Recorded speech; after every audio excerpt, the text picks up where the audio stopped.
তারাবি এবং তাহাজ্জুদের ফজিলত জানতে চাই। আলহামদুলিল্লাহ, রাসূলুল্লাহ সাল্লাল্লাহু আলাইহি ওয়াসাল্লামের হাদিস আছে, মান সামা রমাদান ঈমানান ওয়া ইহতিসাবান গুফিরা লাহু মা তাকাদ্দামা মিন যামবি ওয়া মান কামা রমাদানা ঈমানান ওয়া ইহতিসাবান গুফিরা লাহু মা তাকাদ্দামা মিন যামবিহি। যে রমজানের সিয়াম সাধনা করে তার জন্য গুনাহ মাফের শুভ সংবাদ, আর যে রমজান মোবারকে রাত জেগে সালাত আদায় করে তার জন্য শুভ সংবাদ, গুনাহ মাফির। তাহলে যারা সালাতুত তারাবি আদায় করে নিশ্চয়ই তারা সেই সংবাদের অন্তর্ভুক্ত হবেন। আর বিশেষ করে এই ক্লান্ত দেহ নিয়ে দীর্ঘ 20 রাকাত সালাতুত তারাবি আদায় করা মানে হচ্ছে যে আমার পুঁজিতে 40টি সেজদা জমা হলো এক এক দিনে। তাহলে যদি আমি 30 দিন পাই তাহলে কত? 1200 সেজদা, তাও রমজান মাসে। অন্য মাসের একটি সেজদা 70টি সেজদার সমান। তাহলে কত বিশাল একটা নেকের আমল। তারপরে সালাতের ভিতরে কোরআন তেলাওয়াত, এটা কিন্তু আমরা সাধারণ মানুষেরা পারি না, কিন্তু হাফেজে কোরআনরা সালাতুত তারাবির ভিতরেই কিন্তু একমাত্র পুরা কোরআন খতম দেওয়া সম্ভব। তো রমজান মোবারকে সালাতের ভিতরে কোরআন খতম, এটা কিন্তু একটা সোনায় সোহাগা, মুক্তার ভিতরে মুক্তা।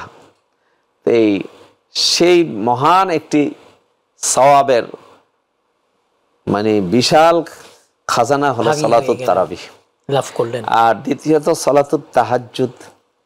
সালাতুত তাহাজ্জুদ তো যে ব্যক্তির রাতে সালাতুত তাহাজ্জুদের অভ্যাস থাকে সে আল্লাহর নৈকট্য প্রাপ্ত হয়। আল্লাহ রাব্বুল আলামিন তার পেয়ারা নবী মুহাম্মদ রাসূলুল্লাহ সাল্লাল্লাহু আলাইহি ওয়াসাল্লামকে বলছেন কি যে আমিনাল লাইলি ফাতাহাজ্জাদ নাফিলাতাল লাক, যে আপনি রাতের অংশে তাহাজ্জুদ পড়েন, আপনার এটা অতিরিক্ত নফল। তাহলে এর বিনিময় কি? আসা আইয়া বাআসাকা রাব্বুকা মাকামাম মাহমুদা, যে আপনার রব আপনাকে মাকামাম মাহমুদা দান করবেন। তো মাকামাম মাহমুদা এটা হাসরের ময়দানের সবচেয়ে সম্মানজনক অবস্থা, প্রশংসিত, যেটা একমাত্র আমাদের নবী মুহাম্মদ রাসূলুল্লাহ সাল্লাল্লাহু আলাইহি ওয়াসাল্লামকে আল্লাহ পাক দিবেন। এই মাকামাম মাহমুদাটা এটা আল্লাহ তাহাজ্জুদ সালাতুত তাহাজ্জুদের পরে বলেছেন। তার মানে এই মাকামাম মাহমুদাটা আসলে কি? যে মাকামাম মাহমুদার তাফসিরে এসেছে কিয়ামতের ময়দানে আল্লাহ রাব্বুল আলামিন আরশে আজিমের ডান পাশে তার প্রিয় নবী মুহাম্মদ রাসূলুল্লাহ সাল্লাল্লাহু আলাইহি ওয়াসাল্লামের জন্য স্পেশাল সম্মানের একটি সিংহাসন আল্লাহ পাক তাকে দান করবেন, যেটা অন্য কোনো নবীও সেই জায়গায় পৌঁছতে পারবে না।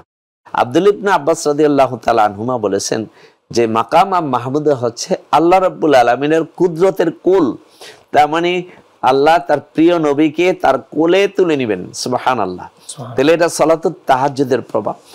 হাদিসে আছে যে মান কাসুরা সালাতুহু বিল্লাইলি হাসুনা ওয়াজহুহু ফিন নাহারে, যে ব্যক্তি রাতে সালাত দীর্ঘ হবে, বেশি হবে, দিনে তার চেহারায় নূর প্রকাশিত হবে। ফরজ সালাতের পরে শ্রেষ্ঠ সালাতুত তাহাজ্জুদ, এবং এটা হচ্ছে আল্লাহর নৈকট্য প্রাপ্তির। আল্লাহ রাব্বুল আলামিন শেষ রাতে ইয়ানজিলু ইলাস সামাইদ দুনিয়া, আল্লাহ দুনিয়ার আকাশে নেমে আসেন। তখন আল্লাহ বলেন হাল মিন মুস্তাগফিরিন ফাগফির লাহ, তোমাদের মধ্যে কেউ ক্ষমা প্রার্থনাকারী আছো কি? আমি তাকে ক্ষমা করে দিব। এটা সালাতুত তাহাজ্জুদ ক্ষমা প্রাপ্তির একটি মহা সুযোগ। ওই সময় বান্দা যা দোয়া করে আল্লাহ রাব্বুল আলামিন কবুল করে নেন।